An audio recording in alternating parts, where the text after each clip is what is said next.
આગળ સમાચારમાં વાત કરીએ તો અમદાવાદના ધોળકા નજીક અકસ્માતની ઘટના બનવા પામી તો અકસ્માત સર્જાયો છે તો બીજી તરફ સહેજ ગામના પાટિયા નજીક અકસ્માત સર્જાયો છે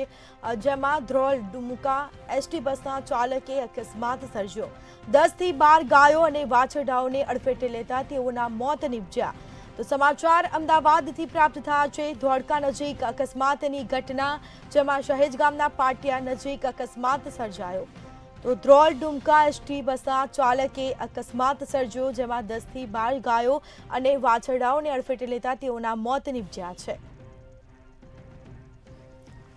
તો ધોળકા નજીક અકસ્માતની ઘટના બની જેમાં સહેજ ગામના પાટિયા નજીક અકસ્માત સર્જાયો હતો જેમાં 10 થી 12 ગાયો અને વાછરડાઓને અડફેટે લેતા તેઓના મોત થયા ધ્રોલ ડુમકા એસટી બસના ચાલકે અકસ્માત સર્જ્યો છે તો આ મામલે હાલ પોલીસે વધુ કાર્યવાહી છે તે હાથ ધરી છે તો એસટી બસના ચાલકે અકસ્માત સર્જ્યો છે જેમાં 10 થી 12 ગાયો અને વાછરડાઓને અડફેટે લેતા તેઓના મોત નીપજ્યા